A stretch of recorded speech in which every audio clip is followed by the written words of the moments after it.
So this is the first video I've done for Amulet of Shadows. I'm going to show you the functionality for the hybrid camera I created for the game. So this camera system started out as a top-down Diablo style one. I decided after some input from my friends that I should add WASD support. After playing around with the first-person view, I decided I wanted to do a hybrid system.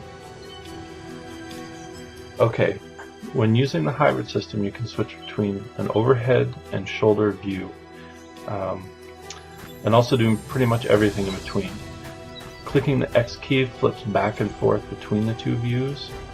In overhead mode, you can left mouse button click around to move, and you can use the right mouse button to change the angle and direction you're viewing. You can also just as easily drive the character with the WASD keys.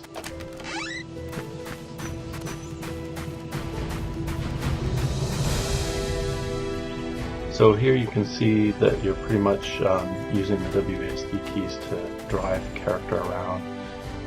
You're right mouse clicking and scrolling with the mouse to rotate the view and change the up and down, left and right, the angles of the view.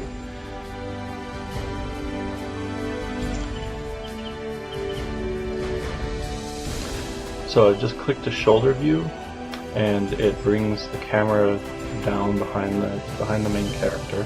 It's also more natural driving the character with the WASD keys, but you can also click on the ground to move.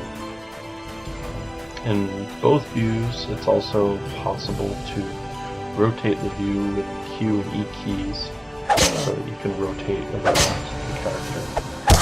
When getting into a fight, it's nice to click X and get an overhead view. Once you've dispatched your foes, you can also switch back to the shoulder view.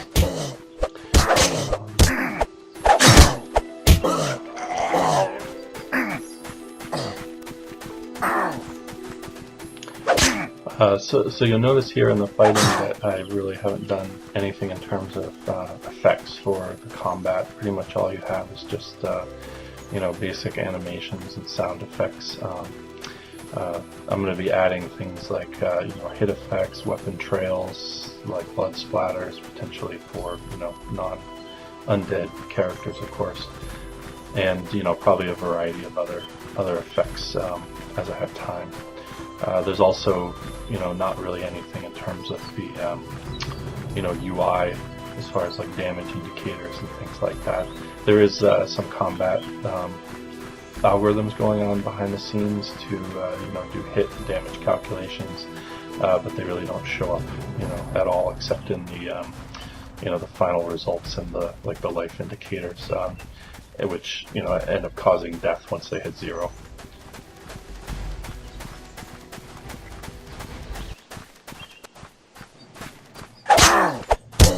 So you'll see here you can actually zoom right in with the zoom keys or the mouse wheel.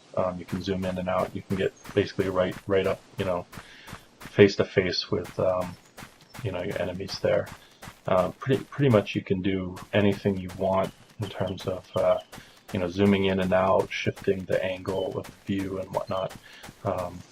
And set it up, how you want to do it. And of course, the X and the X key flips you back and forth and kind of resets things. I haven't gotten to the point of maybe actually saving settings and whatnot. So you'll see here that the shoulder view is also enforced in enclosed areas, and then returns to your whatever view you have selected afterwards. So basically that allows you to do all kinds of interiors, dungeons and whatnot that really need to be in a more of a first-person view, to make them simpler, and also to allow you to have more enclosed space and whatnot. So that's pretty much it. Please leave comments and tell me what you think, and thanks for watching.